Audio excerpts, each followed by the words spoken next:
So everyone that's on this call today, get ready for an engaging and insightful session as we welcome Ron Cantiveros. Ron is a senior talent acquisition specialist with Walmart USA and a passionate advocate for building diverse and inclusive workplace environments. But that is just the beginning. Ron also serves as a storyteller and community builder for their family-run ethnic community newspaper, the Filipino Journal, a beloved Winnipeg publication celebrating its cultural roots for nearly 4 decades. And this is why earlier I said everybody knows Ron in Winnipeg. With over 20 years of experience in marketing and journalism and more than 6 years in recruiting, Ron brings a unique blend of creativity, strategy, and the heart to everything he does. His expertise lies in connecting businesses with top talent while breaking down barriers to inclusion and representation in hiring. Whether it's crafting recruitment strategies that resonate with cultural communities or sharing lessons learned from decades of leadership and advocacy, Ron knows how to keep it real and impactful. We're thrilled to have him here today to share his experiences, strategies, and maybe even a few stories that will leave you inspired and ready to make a difference in your own workplace. So Ron, thank you so much for joining us today. Take it away. Awesome. Thanks, Liz. Thanks, WRLA, for having me here today. Yeah, it's been such a fantastic opportunity working with your organization over the last probably 6-7 months. Popping into the golf tournament, which was fantastic, and I'll get to that Maddox story in a bit, but let me share my screen so we can kind of start there. Just give me a thumbs up, raise your hands if you can see my screen. Perfect. Thanks, Brenda. Looks How good. come everybody's off camera? Like, what's the deal? Because the focus is to be on you.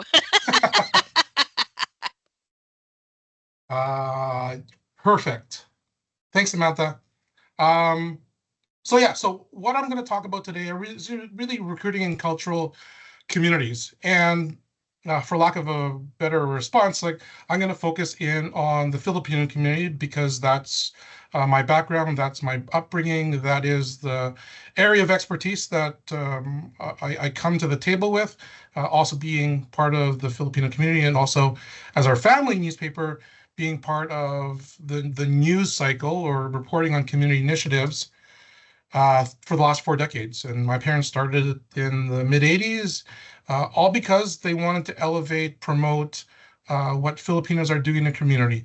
Our Filipino community is over 100,000 people strong in Manitoba, with significantly larger communities in BC and also Saskatchewan and Alberta. So let me begin. So yeah, as Liz said, I want to keep this interactive. I want to understand sort of, and I'll get to it in a bit, but we have a small group, very intimate group, and I also want to learn a bit more about who's on this webinar, just so that I can sort of tailor and cater a bit of my stories and experiences to those that are here. So there you go. So yeah, I'm going to go for a quick introduction. I'm going to talk a bit more about sort of Walmart and my role with the Filipino Journal. I'm going to pose the same request to our attendees to give me a better understanding of who's here today. And then also, we're going to dive into some strategies, some insights, and some stories, some success stories that I've seen personally that I've been part of, not necessarily from a recruiting perspective, but from an engaging community perspective. And then at the end of the webinar, I personally want, calls to action. I think that, when you come to these webinars, I want to make them meaningful. I want to make sure that your time is well worth the investment, and at the same time, give you a call to action at the end of the webinar to say, hey, this is what Ron said. This is what I think our organization needs to do, talk about, and engage. And then at the same time, question and answer, I have it to the last, but we can always make it interactive and have questions throughout the presentation. So my name is Ron. I am the publisher of the Filipino Journal. This picture is of me at the LA conference. It was the Society of Women Engineers in Los Angeles. It is 25,000 person attended recruiting college fair, specifically for female engineers in the States. By far the biggest, most elaborate career fair, job fair, professional fair that I've been to. It was massive. The Walmart, we had 65 people from Walmart at our career booth, and that wasn't enough to handle the people that were lining up to see us to talk about careers. Walmart just being a very small company, sometimes we're not seen as a technology company, but when we have bricks and mortar locations, we also have the largest supply chain in the world. And that is what we recruit for. That's what I recruit for. I recruit for engineers, product managers, automation engineers out of our field supply chain facilities all across the United States. There's a separate team that does it here in Canada, but it's not as large. We have so many people, even on my early careers recruiting team, there's about 20 of us that all have special assignments. I'm supporting field supply chain. We have a larger group that support our Walmart Global Tech. So there are software engineers, data scientists, product managers, so on and so forth. And this is beyond sort of facilities and stores. So that's me from the Walmart perspective. From the Filipino Journal perspective, our family has been publishing the Filipino Journal for nearly 4 decades. So we're knee deep into the Philippine community. We have been part of the Philippines since the 70s, from 1,000, 2,000 Filipinos in Manitoba to now over 100,000 Filipinos across Manitoba, with the majority of them living in Winnipeg, with larger pockets of communities, Phil communities in Steinbach, Morden Winkler, Nipawin, Brandon, Port Prairie, as far as up Dauphin, Lepas, and even Churchill.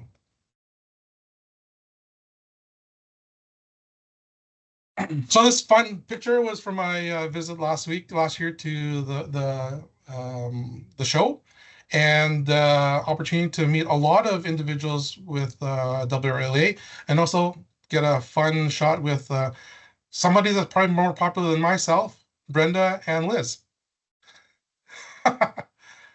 See, I love the laugh, even though I can't hear it. But this is sort of where I want to get understanding of who's involved, who's part of this call. If you can sort of turn on your cameras, turn on your mics. I just want to, around the room, we can start with members first, and just give me a quick sort of introduction, and maybe one thing you'd love to learn about this webinar as it relates to what you're trying to do or what you are doing. Can we start with Samantha? Go for it, Doug. Oh, we went at the same time. I'm going to shut my mic off. Hi, I'm Samantha Rayburn-Trubick. I am currently at Maddox Lumber.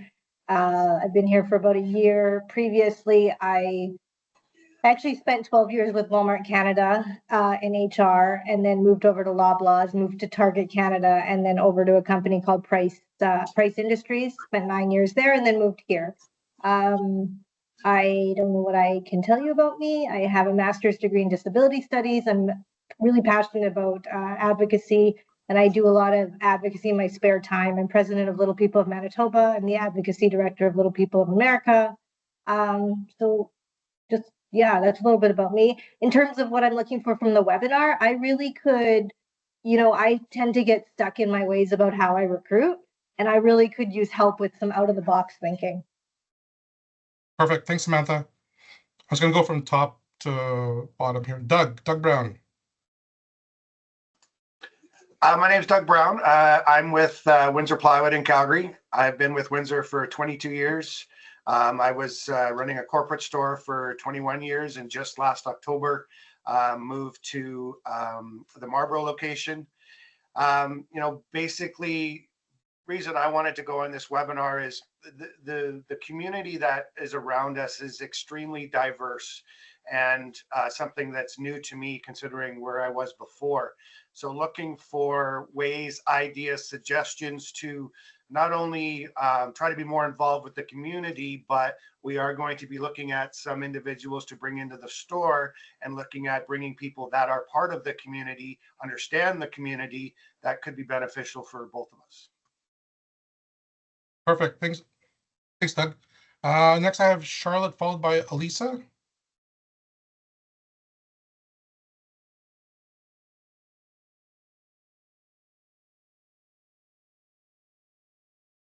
While we're waiting, we can go with who's a no member. Rebecca? No. Or there we go. Charlotte, I see you're unmuted. I think Yeah, Charlotte's. sorry, I was just eating my lunch. I'm with McMonaghy's Building Supplies. I'm the Talent Acquisition Human Resource Manager. I have been with the company now for 16 years and joined the webinar today just to, I'm always interested in learning new things and any tips people can share on recruiting and finding new people would be great. Perfect. Elisa or Alyssa? Alyssa's And then in our Camille, you team, might but have to help me. You might have to help me on who the Shailene. members are. Yeah, Alyssa's one of us, Shailene is a yeah. member and Reagan. Okay. Amanda, can you help sort of who Yeah, would be next? Shailene, why don't you go? You got your mic, you got your camera on. Sure. Hi, I'm Shailene. I work for Coltech Windows and Entrance Systems. I've been with Coltech for just over 8 weeks now, so pretty new. Previous to that, I was on maternity leave, so I have a 14-month-old. Yeah, I'm just looking to learn. Our factory, our production workers, so about 80% of our employees are production workers, and I would say a large percentage of that, probably close to 90%, are just diverse communities, so not Caucasian, and yeah, just navigating different cultural differences and conflict, because different cultures kind of construe things differently, and so something that I want to learn is how to manage those conflict in like, not necessarily from this webinar, but just in general, in a productive way. And the more that I can learn, the better I can do that. So Awesome. Thanks. Reagan, what about you? And then Manpreet will go to you.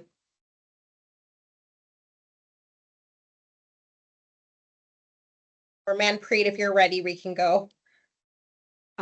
Sure. Hi, everyone. My name is Manpreet. I work for Dix Lumber / Zytec. They took over the company not too long ago. I am pretty new with the company as well, just under 3 months. And then I come. This is a new industry for me, because before that I was in solar. Before that I was telemedicine. So lumber is pretty new. So I'm just joining every webinar that I can get my hands on, just to get more, just to explore the industry. And then also, if there are different techniques to hirings, again, new industry. So just trying to grab everything that I can. So from this webinar too, just trying to learn something new. Again, I'm also surrounded by diverse people coming from diverse backgrounds. So the more I know, the better, I guess. And Reagan, I don't know if you're back or if you're mid sandwich. Sorry, no camera or microphone here. Oh, Okay. He made a little comment. I'll read it out loud. I'm with Consolidated Gypsum Supply and HR. Been here 1 year, looking for tips on how to reach different communities. Thanks, Reagan.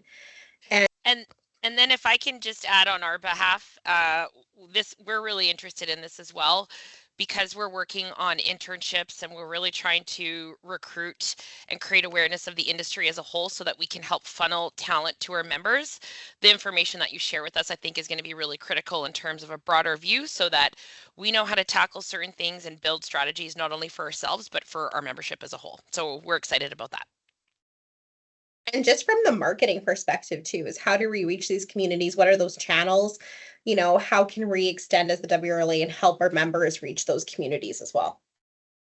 Sure. And there will be transferable skills to different areas as well, I think. So I'm going to shut up, and then now you can go. Well, perfect. Thank you for everybody chiming in, for sharing those insights. And I'm definitely going to sort of talk about sort of employee resource groups, maybe a bit more, as based on the commentary, but I'll just sort of kind of go through my presentation, and then we can sort of focus in on where I think that a lot of companies are not necessarily missing the boat, but it's sometimes they don't see right in front of them, which is employee resource groups. At Walmart, we call them associate resource groups, because we call all our employees associates. So really, engaging cultural communities is right. I can speak to sort of my experience, our family experience.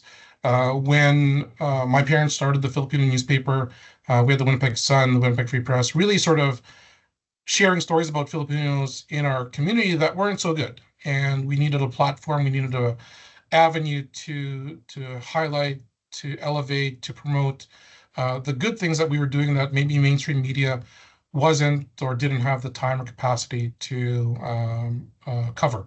So, therein lies, ethnic community newspapers, ethnic community media, which is our potential sources or avenues that companies can look to for looking for talent.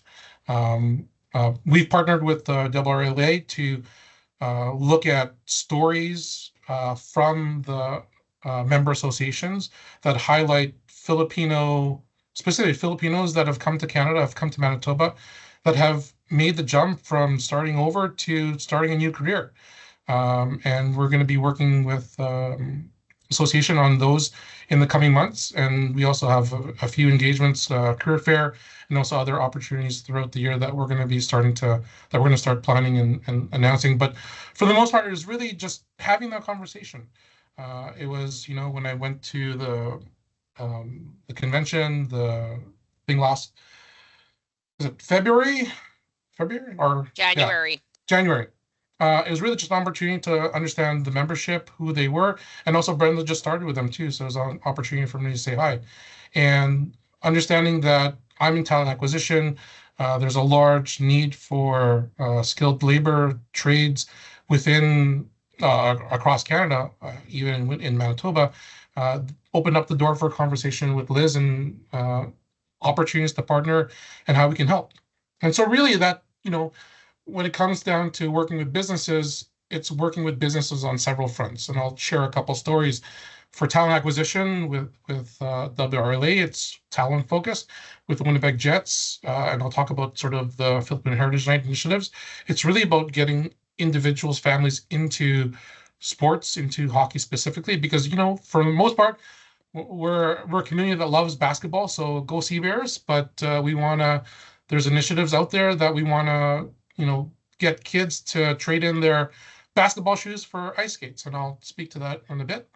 At the same time, we have, I'll actually go to the next slide. So for the Winnipeg Jets, they approached me 2 years ago. They had recently or just announced their Filipino Heritage Night, Cultural Night, along with South Asian Cultural Heritage Night, which added on top of WASAC, which is the Aboriginal Night, and then Black History Month, which is in February for the Black History Night Games.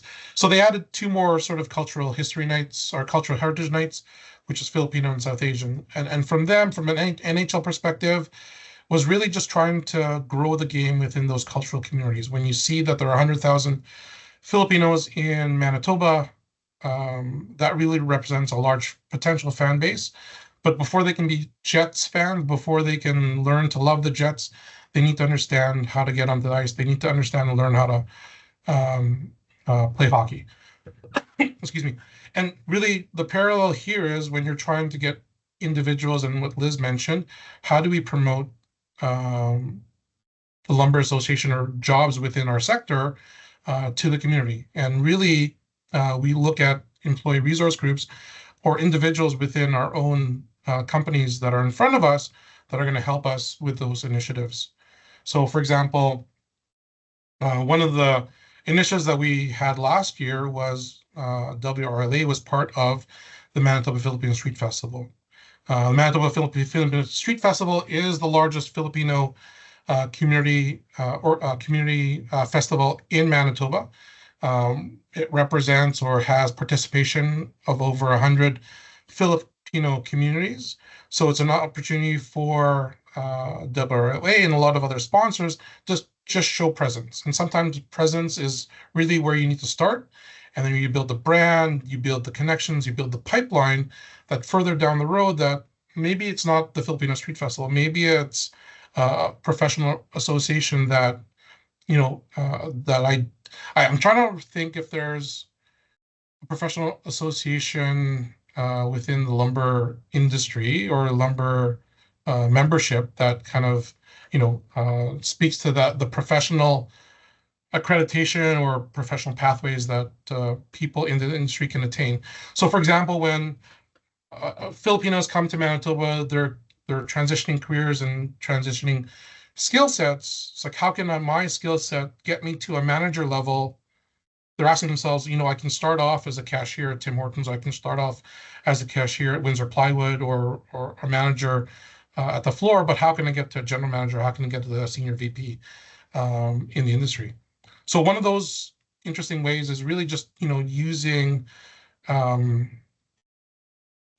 would say, sort of understanding where the pathways are to career in the industry. Oh, hold on, I can't see a chat. 1 second. So the question is, you may have already had this in your presentation, but if you answer activities, you have engaged young people to listen. I think that really comes down to learning and understanding the academic side. I would say that you start early on. You look at programs within the technical trades, the technical colleges, where you can sort of start learning and getting people into those pathways of learning, right? My son's 7 years old and he's already starting to learn how to code. Is he going to be a coder? Probably not. Maybe not. Who knows? But if I put him in front of a bulldozer, he might try it. He might, he's had fun at the Children's Museum at the bulldozer, the excavator. So, he might be a future construction trades worker. I don't know. But again, really just get them into learning about the industry at the at very young ages. That's sort of my sort of extreme, but at the same time, just getting them interested and open the opportunity to making companies more accessible to having questions answered about the industry. Open houses at Windsor Plywood for careers, or open houses at work sites for different areas here and there. Just some examples there. And then just hope that answers your question, Liz, to some extent. But for Manitoba Filipino Street Festival, there are opportunities for organizations to be part of it. And here's where I get to the thematics and also the engagement that, so the Winnipeg Jets have their ball hockey program. And to run the ball hockey program, they needed 4x8 pieces of plywood. And through one of, I believe, the connections at the street festival and a Maddox employee, I believe, 4x8 pieces of plywood were supplied to the festival to be used for that specific activation. I can probably talk about a scenario early on at the start of the Manitoba Filipino Street Festival when they actually had to build their stage. McMahon and Yates actually donated lumber to build out their stage for a couple of years. They dismantled it and put it back together for a couple of years. So really, that was sort of kind of a really direct example of, having that opportunity. And again, call it talent acquisition, call it customer acquisition. It's all part of that process of just engaging with the community, engaging or offering the time, talent, resources that you might have as an organization, because sometimes sponsorship doesn't have to be money all the time, right? If there are facilities, if there are events happening in our community that require things to be built, come in as a hardware sponsor, come in as an opportunity to provide an opportunity for that company to engage with you, not just, just trade money back and forth. As much as money does really sort of, work, but at the same time, there are other ways to sponsor community events. And then also June is Filipino Heritage Month, officially Filipino Heritage Month. So there are events all across June that companies can sort of build out in cooperation or in partnership with their employee resource groups. So just by show of hands, I think Shaylee had mentioned that their workforce also includes a large, diverse workforce as well.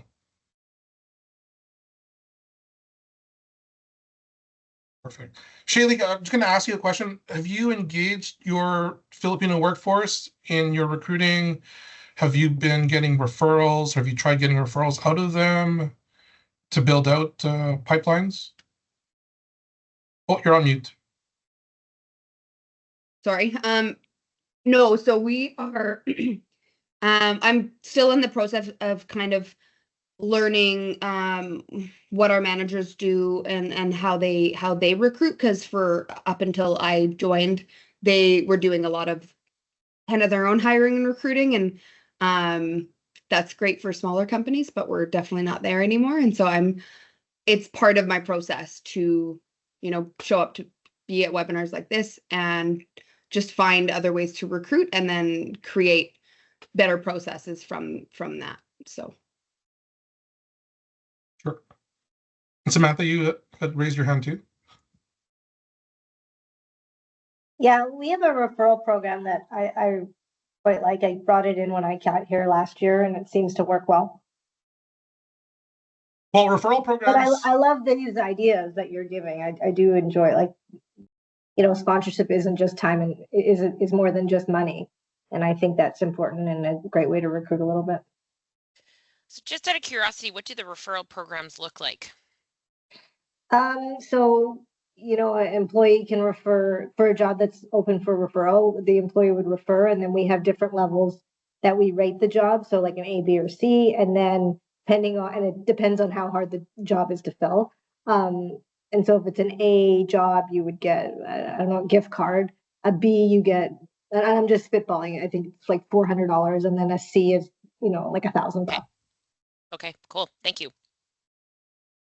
Yeah, I think when it comes down to the Filipino culture, when you look at how big any one family or extended family can be, referrals, especially for new immigrants, play a huge role in a lot of pipelines, especially if you have large Filipino populations within your workforce.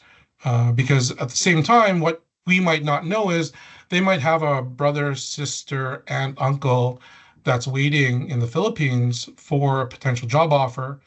That some, I know there's changes to immigration policy through the Canadian government, but I mean that's another webinar all in itself. But just making sure that the workforce that you have, you try and use your workforce to its full advantage in that sense, because you never know where your next talent, your next recruiter, or next employee might come from, right? When we look at transferring skill sets from different careers, it might be your employee that's going to be your salesperson or be your recruiter and say, hey, Uncle John, you could come work at Maddox because you have that customer service experience.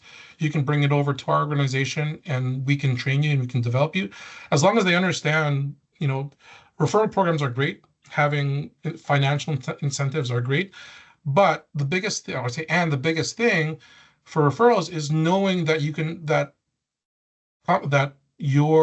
been able to help a family member, right? When you can say that I've helped my uncle, brother, mother, sister get a job at so-and-so, whether it's your organization or another organization, is really helpful. And I think that referral programs really you just need to remind people that that's there, and it has to be very authentic as well, right?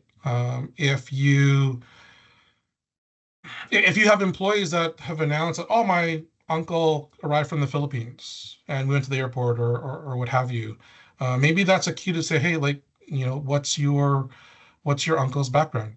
Maybe he can come in for a conversation. Maybe we don't have a role for him today, but based on the conversation, let's have that conversation. We see where we might be able to open up opportunities now and in the future, right? If you're looking at headcount, if you're looking at opportunities for the future, as a recruiter, I talk to everybody and anybody. I might not have the perfect role for that individual right now, but when we're headhunting, especially in my role at Walmart, when I first started, we were recruiting from Facebook, Amazon, Target, all sort of e-commerce retailers. And if there wasn't a role that fit a specific individual based on their experience, we would kind of put them in our little black book and say, hey, if there's an opportunity that worked out with our e-com last mile delivery team for e-com, I'll give you a call. But it's really understanding that you don't know when your next employee is going to come from, whether it's a conversation that you have now with somebody that you're going to hire in 2 years. When I was recruiting here locally at the David Applin Group, there was an individual that came in, let's call it August from what I remember. He just landed from Manila, came to my office, had a conversation with him. He was a very technically advanced individual that I didn't have a spot for him. I might have shared his resume with a couple clients at the time, but there wasn't a fit open role at the time. And it wasn't until about a year and a half that a client called me up and said, "Hey, Ron, I'm looking for this specific skill set that has this, this, and this." And like instantly I said, let's call his name John, and said, "I have the perfect candidate let me see if he's available." So I called John and said, this opportunity just came available. There's no open role for it, but the company's looking to hire somebody for it. Are you open? And he was employed at the time, but this represented a jump into what he was looking for a year and a half prior that I had him in mind, right? So it could be one of those things where, we have a pipeline of candidates. If we understand, or if you have employees that understand where you want to go, where you need to go, where you need to get growth, where you need talent, maybe they'll help you fill that void or fill that pipeline for future prospects, right? It's not just about prospects that are available now. It's definitely going to take a lot of work. Talent acquisition is talent acquisition. It's you still have to convince people, especially in headhunting scenarios, to potentially leave their jobs and come work for you.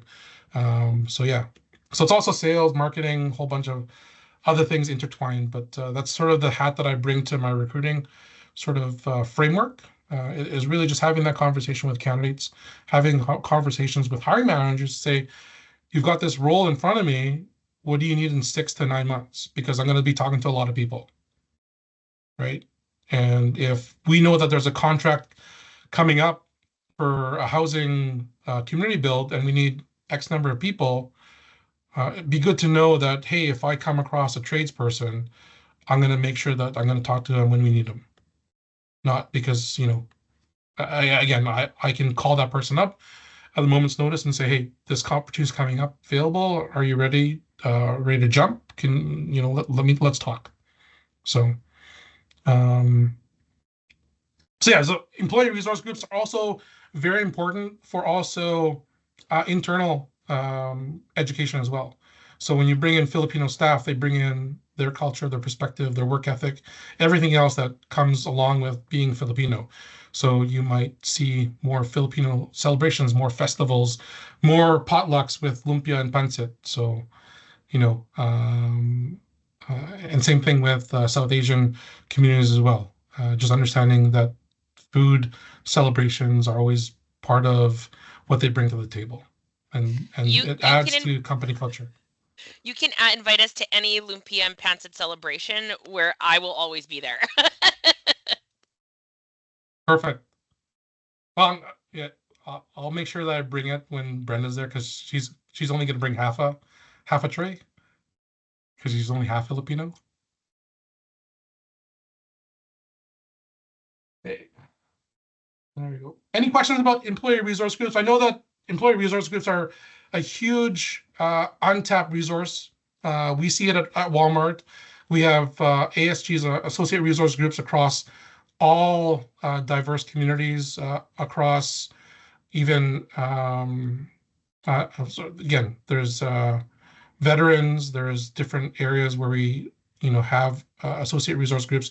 And really it's just a place or group that promotes belonging to be part of that organization.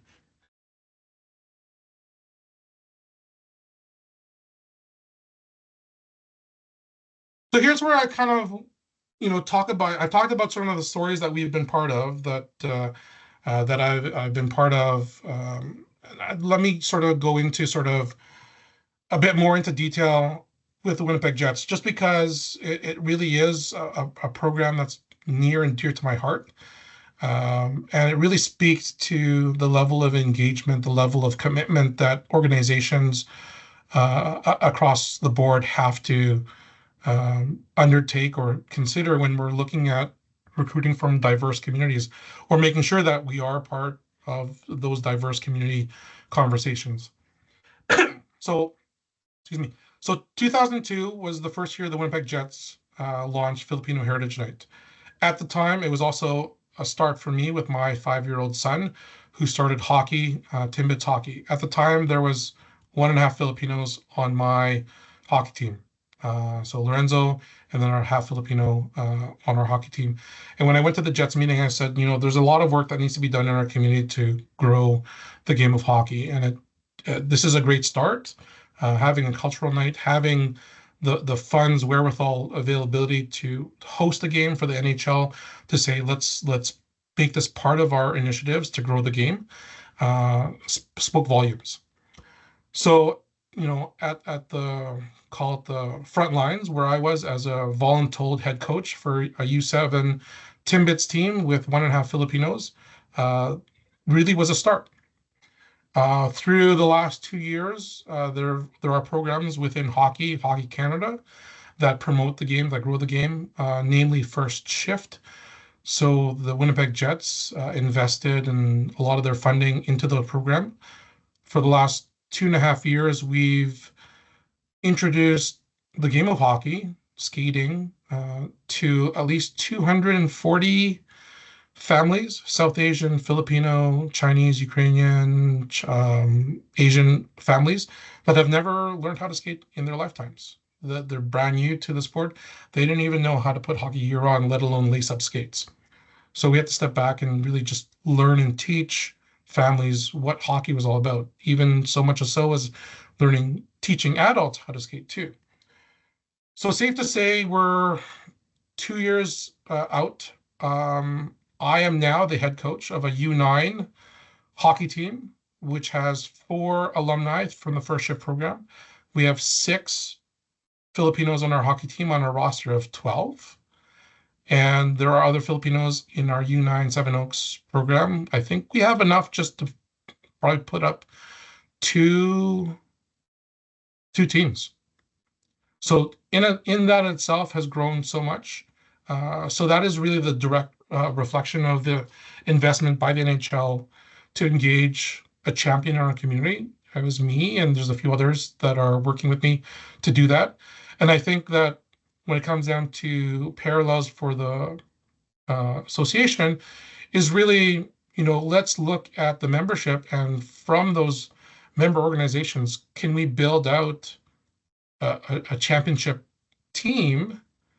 And this is the question that I posed to membership and Liz and everybody else, that if there are significant opportunities to do what we want to do, we need to engage those Filipinos at every single level to come together and say, this is what we want to do as an association. These are, we are employees of members of this association.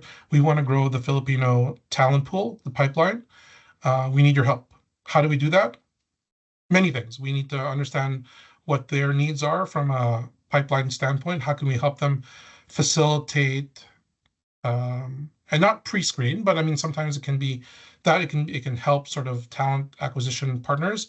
It's like, hey, if I bring you a qualified lead, that's just even better than saying, oh, my uncle came in from the Philippines, he's a shop worker. Maybe we need to qualify, we need to educate and train them to provide qualified leads for, maybe they might not have the skill set to work at Maddox. Maybe they'll work at Windsor Plywood, right? Again, it's one of those things, we're in it together.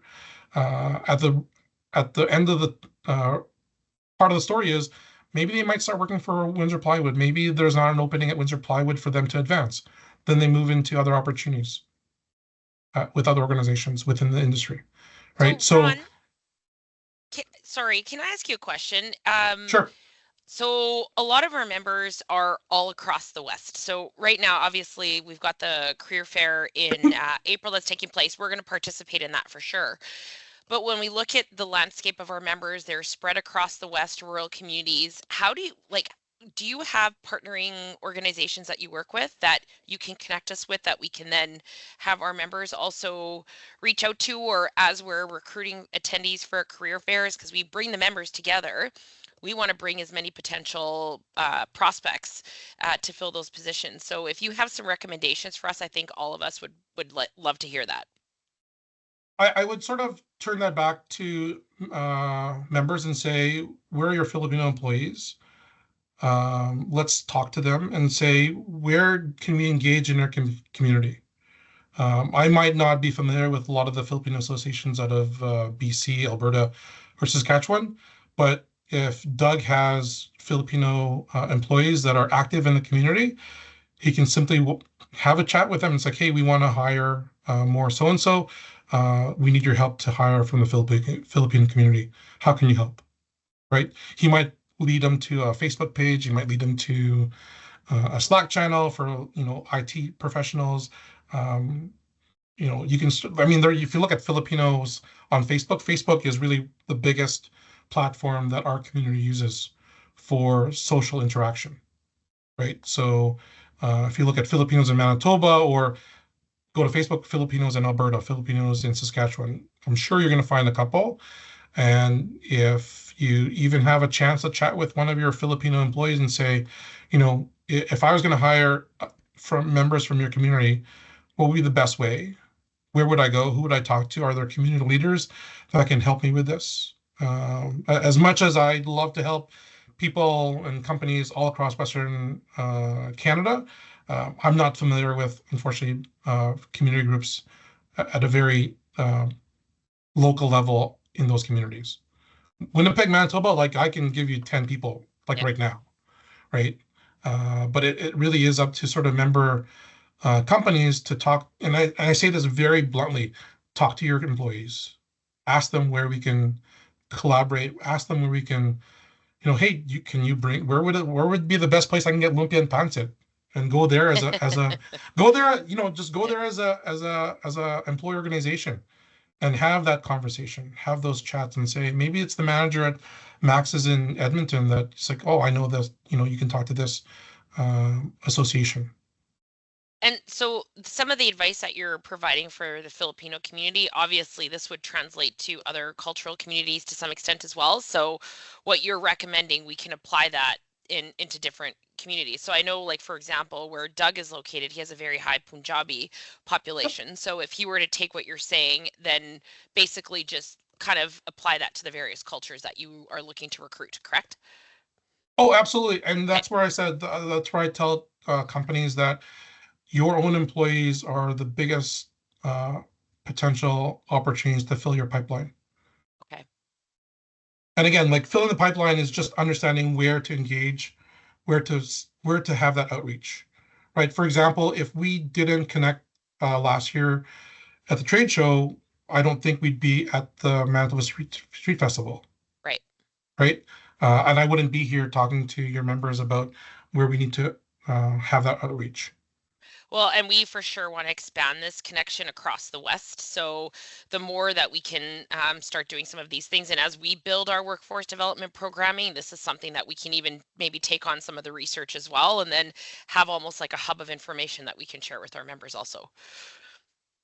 Yeah, absolutely. And yeah, again, there's three sort of steps for this process, like I mentioned, or like I've shared here, is really creating that awareness. If you're not engaging with your employee resource group, your Filipinos, they don't know that you need their help. Okay. Right? If you approach them and say, hey, we need to fill these roles. I understand there's a large Filipino community, or in Doug's case, there's a large Punjabi community. What can we do to invite them to come down to Windsor Plywood to learn more about opportunities within our company or within our membership? And again, if there are 100 people that come to Doug's, call it open house, and he only needs to hire 5, he might be able to refer and recommend 95 other potential employees to member organizations. And then the added benefit, which is not what the primary goal would be, is now all those people will be exposed to this new opportunity of, oh, hey, you know, I need to do some renovations or I have some projects I want to work on. I actually didn't realize this business was here. Now I have a new potential supplier. So there's that win-win of even just creating the awareness of the brand. Yeah, or even and Doug, maybe you might want to comment. Maybe you are aware of a dozen Punjabi contractors. Invite them in for an open house and say, call it a vendor supplier open house, and also indicate to them that we're looking to hire. You know, thank them for their business. I just wrote that down actually, because you know, we do have a lot that come in, and some of my staff have pretty good relationships with them. So you've given me a couple of ideas about, you know, the comment you just made about, I want to hire members of your community. How would I go about it? Who would I talk to? Because one of the other things that we're up against here is the language barrier. Because we literally have had people come into our store and we have to speak into their phone on an app to be able to translate so that they can understand. And the first time, I won't forget it, the first time it happened here, everybody was out, my staff were all kind of hands off. I don't know if I'm going to be able to do this. So I stepped in, talked to him. That was almost a year ago, and he's a 1 week a customer. He's in here once a week now because we figured out a way. So that's one of our challenges too, is that whole language barrier issue. Well, there's another strategy that you can probably kind of keep in mind. A lot of banks have been doing this. A lot of banks, especially in very large, that have locations within large, diverse communities, is offering service available in Punjabi, Filipino, Cantonese, what have you, right?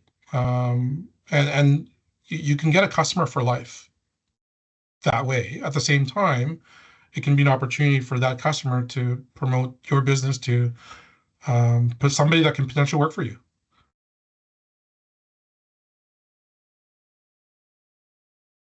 Right. So, I'm just sort of throwing this out there. Like, if you have contractors from the Punjabi community that do business with you on a day-to-day, week-to-week, on a regular basis, just have a sideline chat with them and say, hey, I'd love to learn more about your community. When do you have time do you have a 5-minute coffee break to, these are things that we want to do, and we'd love to get your community involved. I guess what I was afraid of there was saying something to offend them, I guess. That's the last thing I want to do, right? Like, I understand what you're saying, and it should be as simple as that. But as I said, I've thought of ideas like that, but I guess it's all on how I word it. Potentially, right? I would just say thank them for their business. Thank you for supporting our business. Thank you for coming in, and I've just positioned it for our business to grow. I'd love to hire somebody from your community that can help with language barriers, that can help do business in your language. Who would I need to talk to? And really, it's about building out that pipeline, having the conversation. They might not have the person in mind at that time, but just like, think about it, get back to me, or next time you're in the store, just, if you have an idea, love to, or is there an event that we can support? Right. Yeah, I'm finding it's a very tight-knit community for sure. And, if we usually, if one person, I guess it's the same in any cultural, but if someone's having a good experience, they're going to tell maybe a friend or two, right? They have a bad experience, but they're going to call 10 friends, sort of thing. So, but that's some great ideas. I appreciate that. Thank you. Samantha, you had your hand up. No, more just so for a comment, like a lot of this also works with the disabled community, which I think is often left out as well. Oh, yeah. Yeah, absolutely. I think really it's just inviting those communities to be part of your business, whether it's being a future employee, being a customer, being, So like I said, it translates well into client, customer, talent acquisition. It's just making sure that you're doing it. And it doesn't have to be large steps. It could be very small steps. Doug, you can have that one conversation and it could cascade into, let's get 5 other contractors together and have a chat. And then they bring in their workforce or their employees and say, oh, my uncle, he has, certification in this. Maybe he can come help you from the hardware side, right? And so, yeah, it's really about reaching out, building that awareness, whether it's employee resource groups, building that awareness within your customers, right? I've had one case where this goes back to sort of my recruiting days with Applin, small boutique firm. We tried understanding where their needs were from a talent standpoint. And because I was focused on IT, like I would talk to, my IT counterparts, and then if they needed somebody in sales, marketing, contractors, we would sort of, be their eyes and ears for that organization and say, hey, like, we can help you fill that, with our other team members that focus on specific industries or specific verticals. I was strictly IT, and then within Applin, their structure was there's sales and marketing, there's accounting, finance, and then there's HR. So each one of those specialties, and also sort of at the bottom, we have our spring community fair this April. It's at the Philippine Canadian Center, and then I'll be getting that information out to Matthew and the team to cascade to for members that are in Manitoba. So that's it, folks. I know we're asking a lot of questions. There's about 3 minutes left, and from the bottom of my heart, thank you, Salamat, and it's been such a pleasure sharing my stories, my insights, and really hope that you guys walk away with at least one thing that you can action on today, tomorrow, to have that conversation with, at the very least, one of your employees to see, how can we build our company? Thank you, Ron. You definitely gave us some good things to think about. And I just want to leave it open now. If anyone has any additional questions that we didn't ask during the webinar, now is a great time. And Ron, do you want to maybe put your email in the chat just in case somebody wants to follow up with you after the fact, in case they think of something and just didn't think of it right now when there was an opportunity? Sure. Okay, great.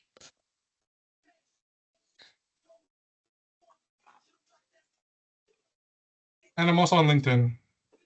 Awesome. And these are great pictures.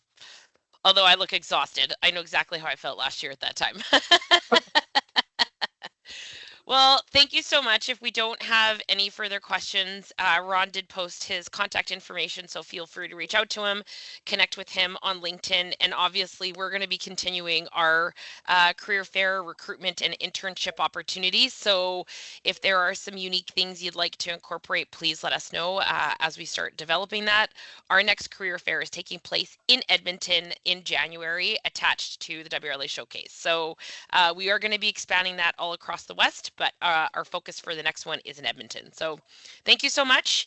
Have a really great day, and we will send out this recording to you, to everyone who registered. And of course, if there's someone else that you want to share it with, a colleague or another person on your team, by all means, feel free to do that. But then I'm going to wish all of you a really great rest of the day. Have an awesome afternoon, and look forward to seeing you soon. Thank you very much. Okay, bye. Thank you. Thanks, Ron.